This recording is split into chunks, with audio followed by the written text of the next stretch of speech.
Hello guys, उम्मीद करते हैं कि आप लोग अच्छे होंगे। गाइस, प्रीवियस लेक्चर में मैंने जो टॉपिक आपको डिस्कस किया था वो काइनेमेटिक डिटर्मिनेसी के बारे में बताया था कि काइनेमेटिक डिटर्मिनेसी क्या चीज़ होती है, और इस पर हम लोगों ने प्रॉब्लम भी सॉल्व किया था। उम्मीद करते हैं कि आप लोगों ने इस प्रॉब्लम को अच्छे से समझा होगा। और मैंने जो आपको बताया था कि बहुत सारे प्रॉब्लम जो क्वेश्चंस जो बुक में दिए हुए हैं उससे भी सॉल्व करना, ठीक है। तो आज हम लोग जो टॉपिक डिस्कस करेंगे वो नेक्स्ट टॉपिक है, वो स्टेबिलिटी है कि किसी भी स्ट्रक्चर को कैसे हम लोग देखेंगे कि कोई भी स्ट्रक्चर स्टेबल है कि नहीं है, क्योंकि it is very important to know that कि when you are going to construct any type of structures then it is very important to know the structure is stable और नॉट। तो आज हम लोग इसके बारे में डिस्कस करेंगे कि कोई किसी भी स्ट्रक्चर को कैसे हम लोग जानेंगे कि वो स्ट्रक्चर स्टेबल है कि नहीं है। क्लियर? तो आज हम लोग देखते हैं स्टेबिलिटी के बारे में। स्टेबिलिटी से पहले मैं एक चीज़ आपको बताना चाह रहा हूँ। तो मैंने जो काइनेमेटिक डिटर्मिनेसी आपको कल मैंने बताया था उसमें एक टॉपिक छूट गई थी फार्मूला, वो ट्रस की, कि किसी भी ट्रस का अगर आपको काइनेमेटिक डिटर्मिनेसी निकालना होगा तो कैसे फाइंड करोगे। क्लियर? तो ये देखना, काइनेमेटिक डिटर्मिनेसी ऑफ ट्रस, इससे बस फार्मूला याद कर लेना। काइनेमेटिक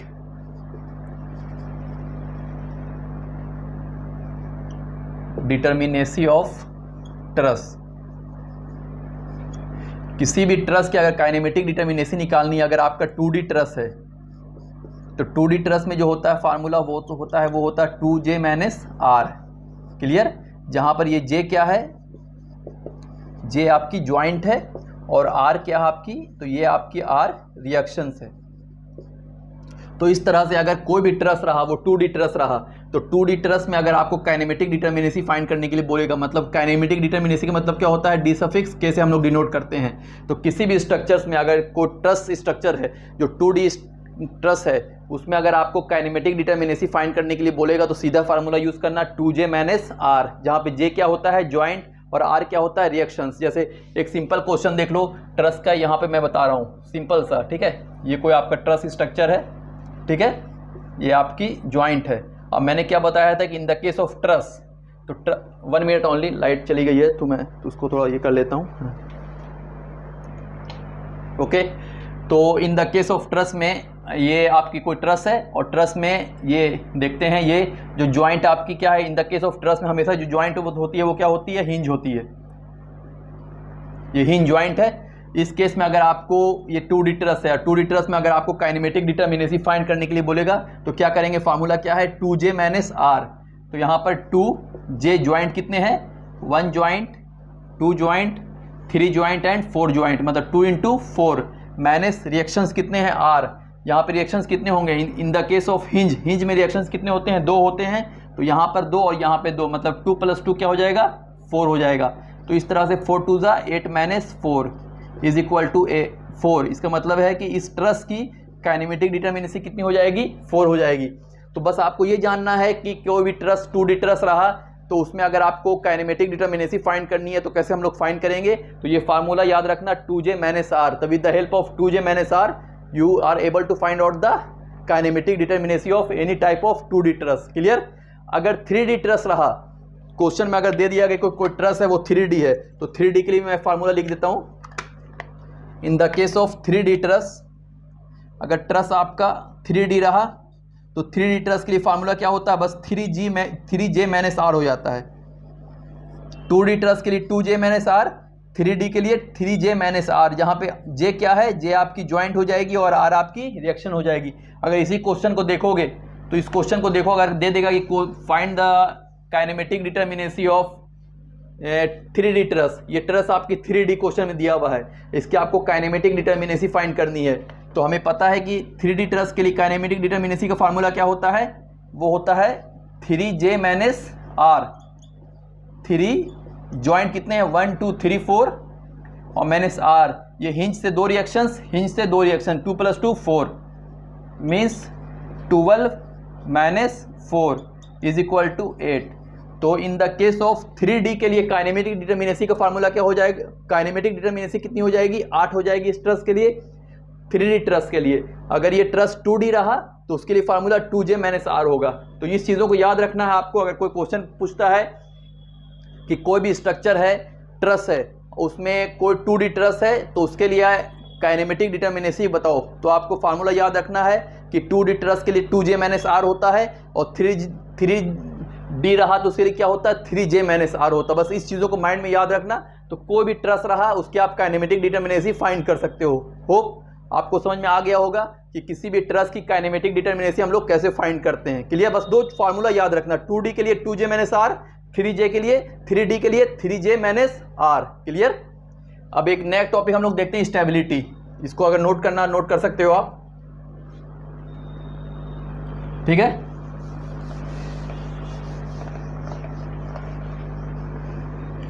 अब हम लोग एक नया टॉपिक देखते हैं, वो है स्टेबिलिटी। स्टेबिलिटी क्या चीज़ होती है?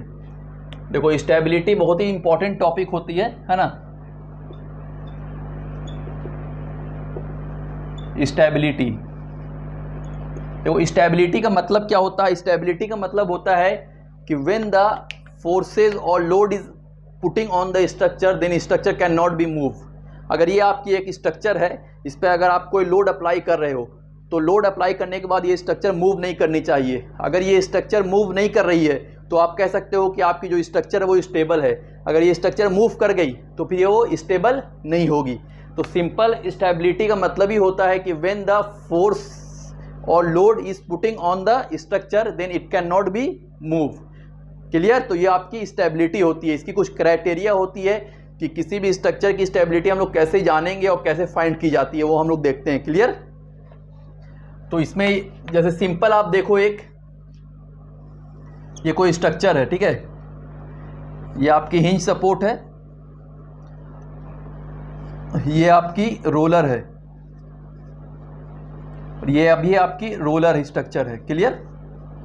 इस पर अगर कोई वर्टिकली ऐसे लोड एक्ट हो रहा है तो इसका मतलब क्या है? ये क्या चाहेगा? ये चाहेगा कि हॉरिजॉन्टली मूव करे। ये मूव कर सकता है ना, तो इसका मतलब क्या होगा कि ये स्ट्रक्चर अनस्टेबल है। यही है ना, क्योंकि स्ट्रक्चर में क्या हो रहा है कि रोलर लगा हुआ है और ये मूव करेगा हॉरिजॉन्टली, तो हम कह सकते हैं कि ये स्ट्रक्चर क्या है? स्टेबल नहीं, अनस्टेबल है। अब हम लोग क्राइटेरिया देखते हैं कि किसी भी स्ट्रक्चर को स्टेबल हम लोग कैसे पहचानेंगे और कैसे फाइंड की जाती है। तो मैंने सिर्फ एक आपको एग्जांपल दिया समझने के लिए। ओके, सबसे पहले याद रखना स्टेबिलिटी के लिए, जो मैं आपको लिख भी देता हूं, stability can be determined by D suffix S. D suffix S का मतलब क्या है? Static determinacy. ये बहुत ही इंपॉर्टेंट है जानना आपको कि जब भी आप स्टेबिलिटी फाइंड करोगे तो स्टेबिलिटी ऑलवेज जो फाइंड की जाती है, किसे फाइंड की जाती है? स्टैटिक डिटर्मिनेसी फाइंड की जाती है। कभी भी काइनेमेटिक डिटर्मिनेसी से आप स्टेबिलिटी फाइंड नहीं कर सकते हो, क्योंकि काइनेमेटिक मैंने क्या आपको बताया था, काइनेमेटिक में जनरली जो हम लोग कंसीडर करते हैं वो क्या करते हैं? सिंपल मैंने बताया था आपको, हम लोग मोशन को कंसीडर करते हैं। तो ऑलरेडी स्ट्रक्चर क्या है? मोशन में है, मतलब मोशन स्ट्रक्चर है, मतलब डिग्री ऑफ फ्रीडम लेके चल रहे हैं। तो उस कंडीशन में हम लोग स्टेबिलिटी को चेक नहीं किया जाता है। Stability can be determined by static determinacy only. इस चीज़ों को हमेशा फर्स्ट पॉइंट हमेशा याद रखना कि किसी भी स्ट्रक्चर की अगर आपको स्टेबिलिटी फाइंड करनी है तो हमेशा स्टैटिक डिटर्मिनेसी से ही स्ट्रक्चर फाइंड, किसी भी स्ट्रक्चर की स्टेबिलिटी हम लोग फाइंड कर सकते हैं। ओके, अब इसमें एक चीज़ पॉइंट होता है आपका, इसमें हम लोग फर्स्ट पॉइंट देखते हैं कि अगर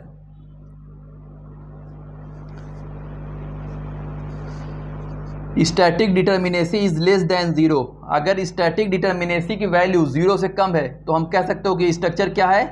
या स्ट्रक्चर आपका अनस्टेबल है। इस चीज़ों को याद रखना। क्लियर? फर्स्ट पॉइंट है कि अगर स्टैटिक डिटर्मिनेसी की वैल्यू जीरो से कम आती है तो वो स्ट्रक्चर डायरेक्टली अनस्टेबल हो जाएगा। आप कह सकते हो कि वो स्ट्रक्चर अनस्टेबल है। सेकंड, अगर स्टैटिक डिटर्मिनेसी की वैल्यू ग्रेटर देन और इक्वल टू जीरो आ रहा है तो उस कंडीशन में आप कह सकते हो कि जो स्ट्रक्चर आपकी है वो मे बी स्टेबल और मे नॉट बी स्टेबल। मतलब अगर स्टैटिक डिटर्मिनेसी की वैल्यू जीरो से ज़्यादा आ रही है या जीरो के इक्वल आ रही है तो उस कंडीशन में आप कह सकते हो कि स्ट्रक्चर स्टेबल भी हो सकता है और नहीं भी हो सकता है। तो इस दो चीज़ों को याद रखना हमेशा पहला मैंने आपको क्या बताया, पहले मैंने आपको बताया कि किसी भी स्ट्रक्चर की अगर आपको स्टेबिलिटी फाइंड करनी है तो पहला है कि हमेशा स्टैटिक डिटर्मिनेसी से ही फाइंड करते हैं। सेकंड मैंने आपको ये बताया कि स्टैटिक डिटर्मिनेसी की वैल्यू अगर 0 से कम आ रही है तो डायरेक्टली आप कह सकते हो कोई स्ट्रक्चर अनस्टेबल है, यहाँ पे मैंने लिख दिया अनस्टेबल। सेकंड क्राइटेरिया है कि अगर स्टैटिक डिटर्मिनेसी की वैल्यू आपकी 0 से ज़्यादा आ रही है या इक्वल आ रही है 0 के, तो उस कंडीशन में आप कहोगे कि वो स्ट्रक्चर स्टेबल भी हो सकता है और नहीं भी हो सकता है। उसके लिए आपको डायरेक्टली पूरी स्ट्रक्चर की एनालिसिस करनी पड़ेगी, उसके बाद ही हम लोग जानेंगे। लेकिन इसके लिए डायरेक्टली आप बता सकते हो कि स्ट्रक्चर अनस्टेबल है। क्लियर? तो ये दो क्राइटेरिया को याद रखना जिससे किसी भी स्ट्रक्चर की स्टेबिलिटी और अनस्टेबिलिटी हम लोग पता करते हैं। और भी कुछ पॉइंट है जो मैं आपको लिखा रहा हूँ, लेकिन ये पॉइंट बहुत ही इंपॉर्टेंट है जानना। ओके, एक है आपका, ये देखते हैं कि इसमें याद रखना कि लाइन ऑफ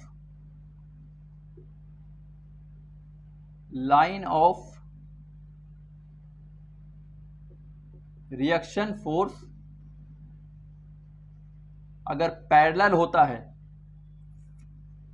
किसी भी स्ट्रक्चर की जो लाइन ऑफ रिएक्शन फोर्स अगर पैरेलल होता है तो उस कंडीशन में हम लोग कहते हैं कि वो स्ट्रक्चर क्या है, अनस्टेबल हो जाएगा। क्लियर? फर्स्ट पॉइंट को याद रखना कि किसी भी स्ट्रक्चर की line of reaction force parallel होती है तो उस कंडीशन में ये स्ट्रक्चर क्या हो जाएगी, अनस्टेबल हो जाएगी। ये पैरेलल का सिंबल है, मैं यहाँ पे लिख देता हूँ, मे भी कंफ्यूज हो जाओ। क्लियर? मैं बताऊंगा कि लाइन ऑफ रिएक्शन फोर्सेस क्या चीज होती है, मैं अभी लिख रहा हूं सिर्फ। सेकंड होता है अगर लाइन ऑफ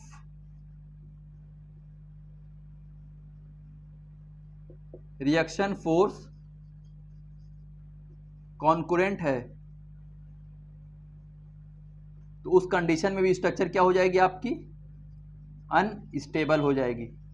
कॉन्करेंट का मतलब क्या होता है, इंटरसेक्ट करना, मतलब दो पॉइंट आके ऐसे मिल रहा है, तो उस कंडीशन में भी आपकी स्ट्रक्चर जो अनस्टेबल हो जाएगी। तो these are the criteria to find out the structure is stable और नॉट। ये सब क्राइटेरिया होता है जिससे आप किसी भी स्ट्रक्चर को बता सकते हो कि वो स्ट्रक्चर स्टेबल है कि नहीं है। क्योंकि being a civil engineer, being a structural engineer, आपको बहुत ही इंपॉर्टेंट होता है जानना कि जब you are going to construct any type of building, bridges, which type of structures, तो सबसे पहला इंपॉर्टेंट चीज़ होता है कि आपको स्ट्रक्चर को सेव करना। और स्ट्रक्चर का सेव का मतलब क्या होनी चाहिए कि स्ट्रक्चर में स्टेबिलिटी आनी चाहिए। अगर स्ट्रक्चर आपकी स्टेबिलिटी नहीं है, स्टेबल नहीं है, अनस्टेबल है, तो फिर वो फायदा ही नहीं है, वो तो पूरी स्ट्रक्चर ही आपकी क्या हो जाएगी, कोलैप्स हो जाएगी। तो सबसे मेन इंपॉर्टेंट होता है, कोई भी डिज़ाइन इंजीनियर जो होता है वो सबसे पहला पॉइंट यही नोटिस करता है किसी भी स्ट्रक्चर्स का कि वो हमारी जो स्ट्रक्चर हम लोग कंस्ट्रक्ट कर रहे हैं तो वो स्ट्रक्चर क्या होनी चाहिए, वो स्ट्रक्चर स्टेबल होनी चाहिए। तो ये क्राइटेरिया होती है किसी भी स्ट्रक्चर को स्टेबिलिटी चेक करने के लिए। पहला मैंने आपको बता दिया स्टैटिक डिटर्मिनेसी का, अगर less than 0 unstable, greater than 0 और इक्वल टू 0 तो स्ट्रक्चर में भी स्टेबल और अनस्टेबल भी हो सकता है। क्लियर? थर्ड है लाइन ऑफ रिएक्शन फोर्सेज अगर पैरेलल होता है तो ये अनस्टेबल हो जाएगा, और line of reaction force concurrent होता है तो उस कंडीशन में भी स्ट्रक्चर क्या हो जाएगा, अनस्टेबल हो जाएगा। क्लियर? अब मैं आपको एक बता रहा हूं कि लाइन ऑफ रिएक्शन फोर्स क्या चीज होती है, आप क्वेश्चन से समझ लो। इसको अगर नोट करना है तो नोट कर सकते हो आप। हाँ,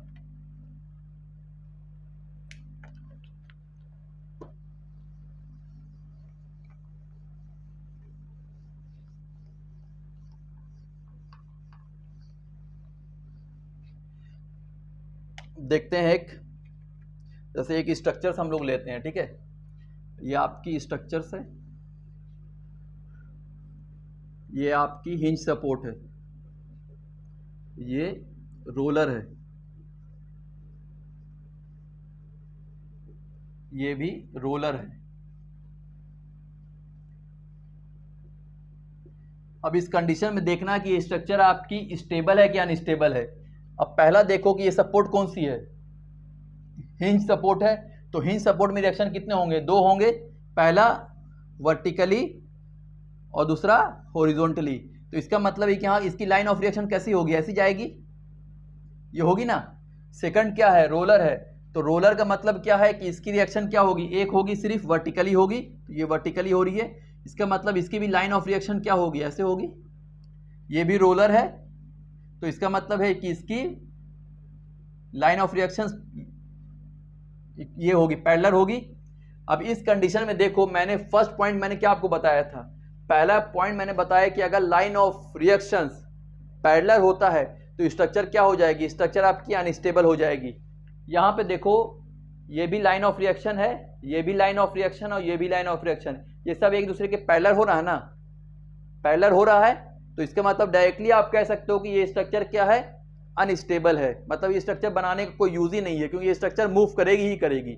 तो ये कंडीशंस होता है जानना किसी भी स्ट्रक्चर्स को, ज्वाइंट के जरिए आप जान सकते हो कि कोई भी स्ट्रक्चर स्टेबल है कि नहीं है। तो फर्स्ट पॉइंट देखो मैच कर गया ना, कि पहला पॉइंट मैंने क्या बताया था कि लाइन ऑफ रिएक्शन फोर्स जो होनी चाहिए, वो लाइन ऑफ रिएक्शन अगर पैरेलल होती है एक दूसरे के, तो उस कंडीशन में क्या होगा, रिएक्शन आपकी स्ट्रक्चर अनस्टेबल हो जाएगी। तो इस तरह से आप यहाँ पे लिख सकते हो कि स्ट्रक्चर क्या हो गई, अनस्टेबल। क्लियर। एक और हम लोग देखते हैं, जैसे यहाँ पर आप ऐसे देखो, ये एक स्ट्रक्चर है, ठीक है, ये ऐसे हम ले लेते हैं ना, ये कोई हिंज सपोर्ट है, यहाँ पे भी हम लोग हिंज सपोर्ट ले रहे हैं। अब इसको आप लोग देखना है कि ये स्ट्रक्चर जो आपने बनाया है, तो ये स्ट्रक्चर स्टेबल है कि नहीं है। तो ये क्या है, हिंज सपोर्ट है, तो इसमें भी क्या होगी, वर्टिकली रिएक्शन जाएगी इधर से, और एक तो हॉरिजॉन्टली रिएक्शन होगी ही होगी। यहाँ से भी जाएगी तो क्या होगी, वर्टिकली रिएक्शन जाएगी ऐसे, हॉरिजॉन्टली जाएगी तो देखो ऐसे। तो यहाँ पे मतलब क्या, ये दोनों क्या कर रहा है, एक दूसरे से कॉन्करेंट कर रहा है, मतलब इंटरसेक्ट कर रहा है। तो मैंने सेकंड पॉइंट क्या बताया था, मैंने सेकंड पॉइंट यहाँ पे बताया था मैंने कि अगर line of reaction forces concurrent होती है, मतलब कॉन्करेंट का मतलब क्या होता है, इंटरसेक्ट होती है, काटती है एक दूसरे को, तो उस कंडीशन में भी आपकी स्ट्रक्चर क्या होगी, अनस्टेबल हो जाएगी। तो यहाँ पे देखो, यहाँ पे इसकी भी लाइन ऑफ रिएक्शन और इसकी भी लाइन ऑफ रिएक्शन देख लो, दोनों एक दूसरे को क्या कर रही है, काट रही है ना। तो उस कंडीशन में क्या कह सकते हो कि ये भी स्ट्रक्चर आपकी क्या हो गई, अनस्टेबल हो जाएगी। क्लियर। तो ये क्राइटेरिया होता है किसी भी स्ट्रक्चर्स को जानना, कोई भी किसी भी तरह का स्ट्रक्चर है उसको आपको जानना है कि कोई भी स्ट्रक्चर स्टेबल है या अनस्टेबल है। तो ये प्रोसेस होती है किसी भी स्ट्रक्चर को जानने के लिए। होप आपको समझ में आ गया होगा कि किसी भी स्ट्रक्चर्स को हम लोग कैसे जानते हैं कि कोई भी स्ट्रक्चर स्टेबल है कि नहीं है। तो ये फार्मूला होता है और ये प्रोसेस होता है किसी भी स्ट्रक्चर्स को जानने का। क्लियर। एक क्वेश्चन और हम लोग देखते हैं, जैसे सिंपल एक क्वेश्चन और देख लो, इसमें ये देख लो, सिंपल से क्वेश्चंस, कोई भी क्वेश्चंस हम लोग ले सकते, कोई भी स्ट्रक्चर्स बना सकते हो ना। जैसे यहाँ पर एक सिंपल लो, एक फोर्स यहाँ से जा रही है और एक फोर्स यहाँ से जा रही है। अब इस कंडीशन में बताओ कि ये स्ट्रक्चर स्टेबल है क्या अनस्टेबल है। सिंपल वर्ड में, कोई ऐसा नहीं, बस एक फोर्स यहाँ से जा रही है, एक फोर्स इधर से आ रही है। अब इस कंडीशन में बताओ कि ये स्ट्रक्चर स्टेबल है क्या अनस्टेबल है। खुद सोचो। देखो ये स्ट्रक्चर जो है वो क्या है, स्टेबल है। अब कैसे स्टेबल है ये भी देख लो। यहाँ पर ये जब फोर्स जा रही है तो यहाँ पे क्या होगी, इसकी लाइन ऑफ फोर्सेस ऐसे जा रही है, ये अपोजिट आ रही है, तो इसकी भी लाइन ऑफ फोर्सेस क्या आ रही है, इस तरह से आ रही है। तो आप बोलोगे कि सर आप बताया अभी कि अगर पैरेलल होगी तो वो क्या हो जाएगा, अनस्टेबल है। ये भी तो पैरेलल है, लेकिन इसमें याद रखना है कि पैरेलल के साथ ये एंटी पैरेलल है, ये इधर जा रही है और ये इधर जा रही है। तो अगर लाइन ऑफ रिएक्शंस जो होनी चाहिए वो अगर एंटी पैरेलल हो, मतलब एक दूसरे के अपोजिट डायरेक्शन में हो, तो उस कंडीशन में क्या होगा, उस कंडीशन में स्ट्रक्चर आपकी क्या हो जाएगी, स्टेबल हो जाएगी। यहाँ पे सब एक डायरेक्शन में जा रहा था, यही चीज है ना। अगर इसको हम इधर कर देंगे और इसको हटा देते हैं, इसको इधर कर देंगे, तो ये एंटी पैरेलल हो जाएगा, तो मतलब ये स्टेबल हो जाएगा। तो यहाँ पे भी क्या था, ये फोर्सेज इधर जा रही है, इसकी लाइन ऑफ रिएक्शन इधर हो गई, ये फोर्सेज इधर आ रही है, इसकी भी लाइन ऑफ रिएक्शंस इधर आ रही है। इसका मतलब ये दोनों जो फोर्सेज आपकी है वो क्या है, एंटी पैरेलल है। तो एंटी पैरेलल के कंडीशन में याद रखना कि अगर line of reactions forces anti parallel होती है एक दूसरे के, तो उस कंडीशन में स्ट्रक्चर क्या हो जाएगी, स्टेबल हो जाएगी। क्लियर। तो ऐसे भी देख सकते हो कि अगर यहाँ पे P फोर्सेज है, यहाँ पे P फोर्सेज है, दोनों एक दूसरे को क्या कर रही है, काट दे रही है, तो स्ट्रक्चर ऑलरेडी अपनी जगह पे रहेगी ना। और मैंने इससे भी बता दिया, लाइन ऑफ रिएक्शन फोर्सेज से ही बता दिया, समझ लोगे कि एंटी पैरेलल है तो रिएक्शन क्या हो जाएगी आपकी, स्ट्रक्चर स्टेबल हो जाएगी। तो यहाँ पे आप लिख सकते हो कि ये स्ट्रक्चर आपकी स्टेबल हो गई। क्लियर। तो ये सब क्राइटेरिया होता है। जैसे एक बताओ, ये स्ट्रक्चर जो होगी क्या होगी,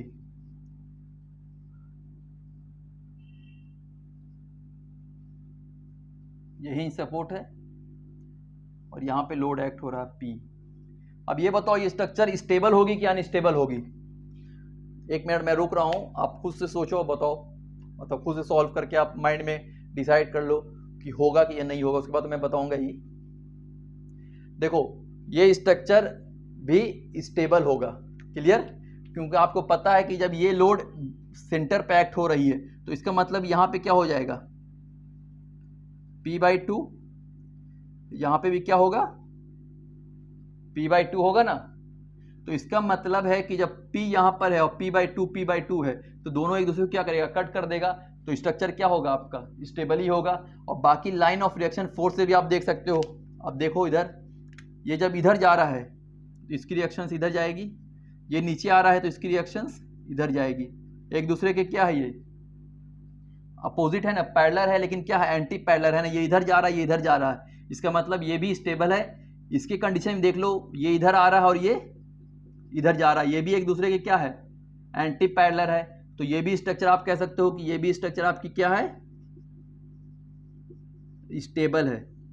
तो इस तरह से आज हम लोगों ने समझा कि किसी भी स्ट्रक्चर की स्टेबिलिटी कैसे चेक की जाती है। तो जो मैंने आपको आज बताया है उसको अच्छे से देखना कि बहुत ही इंपॉर्टेंट होता है, सबसे इंपॉर्टेंट चीज़ होता है किसी भी स्ट्रक्चर की स्टेबिलिटी को जानना, कि कोई भी स्ट्रक्चर स्टेबल है कि नहीं है, वो हम लोग कैसे जानेंगे। तो मैंने जो आपको आज प्रोसेस बताया हो उससे देखना, अच्छे से समझना, पूरी वीडियो को देखना और समझने की कोशिश करना, उसके बाद ही समझ में आएगा, क्योंकि बहुत ही ज़्यादा इम्पॉर्टेंट टॉपिक होती है स्टेबिलिटी। अगर आपको किसी भी स्ट्रक्चर की स्टेबिलिटी नहीं पता है कि कोई भी स्ट्रक्चर स्टेबल होगा कि नहीं, अगर आप बोलोगे कि I am in 3rd year और final year of civil engineering department और आइदर मैकेनिकल इंजीनियरिंग डिपार्टमेंट, क्योंकि मैकेनिकल में भी यूज़ हो रहा है, ये ऐसा नहीं है कि सिर्फ ये सिविल में ही है, क्योंकि किसी भी ब्रांचेज में आपको कोई भी चीज़ आप बना रहे हो उसमें अलग अलग, देखो ब्रांचेज डिफर होती है लेकिन सब में स्टेबिलिटी होनी चाहिए ना। अगर आप एक रैम बना रहे हो तो रैम में भी क्या है, स्टेबिलिटी होनी चाहिए। स्टेबिलिटी का मतलब क्या है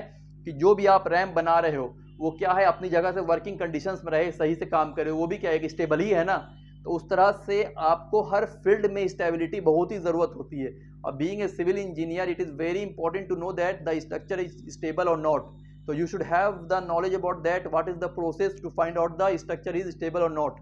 तो these are the process to find out the structure is stable और नॉट। आप डायरेक्टली किसी को भी बता सकते हो कि आपका जो स्ट्रक्चर है वो स्टेबल है कि नहीं है, ये क्राइटेरिया होती है। इस क्राइटेरिया से कोई भी स्ट्रक्चर लो आप, ऐसा नहीं, मैंने तो अभी आपको 2 या 3 टॉपिक या 2 क्वेश्चन बताया, आप जितना क्वेश्चन लो बुक से और उसके बाद आप देखो, पहले फाइंड करो। सबसे पहला माइंड में ये होता है, जब कोई भी स्ट्रक्चर को देखो सबसे पहले माइंड करो कि ये स्ट्रक्चर स्टेबल है कि नहीं है। पहला क्राइटेरिया यही होता है। डिज़ाइन इंजीनियर जब डिज़ाइनिंग शुरू करता है तो सबसे पहला क्राइटेरिया यही होता है, जानना पड़ता है उसे कि वो जनरली स्टेबल करे कि नहीं। क्योंकि मैं भी डिज़ाइनिंग करता हूँ तो मुझे सबसे पहले, मैं स्टैट प्रो हो गया, ई टाइप की हेल्प से हम लोग डिज़ाइनिंग करते हैं, तो हम लोगों को पता है कि सबसे पहला क्राइटेरिया, हम लोग कोई भी स्ट्रक्चर लेते हैं तो स्ट्रक्चर लेने के बाद सबसे पहला हम लोग देखते हैं उसमें स्टेबिलिटी, कि वो स्ट्रक्चर स्टेबल है कि नहीं है। उसके अकॉर्डिंग ही हम लोग ज्वाइंट उसमें देखेंगे ना। तो सबसे पहली चीज़ यही होती है कि कोई भी स्ट्रक्चर लो, उसमें सोचो कि वो स्ट्रक्चर आपकी स्टेबल है कि नहीं है। अगर स्टेबल है तो फिर आप कंस्ट्रक्शन आगे से शुरू करेंगे, हम लोग डिज़ाइनिंग करना और आगे शुरू करेंगे। क्लियर? तो आई होप मैंने आपको जितना बताया स्टेबिलिटी के बारे में आपको समझ में आ गया होगा। अगर आपसे कोई भी क्वेश्चन पूछता है कि स्टेबिलिटी क्या होती है तो डायरेक्टली आप कह सकते हो कि when the forces is putting on the any type of structure then it can not be move. अगर कोई भी फोर्सेज किसी भी स्ट्रक्चर पे आप अप्लाई कर रहे हो तो अगर स्ट्रक्चर मूव नहीं कर रही है तो आप कह सकते हो कि स्ट्रक्चर क्या है, स्टेबल है। और किसी भी स्ट्रक्चर की स्टेबिलिटी सिर्फ किसे फाइंड की जाती है, तो वो सिर्फ स्टैटिक डिटर्मिनेसी से फाइंड की जाती है। क्लियर? तो होप आपको समझ में आ गया होगा। आज के लिए हम लोग इतना ही रहने देते हैं। नेक्स्ट क्लास में फिर मैं एक नया टॉपिक लेकर आऊँगा। क्लियर? Okay, bye.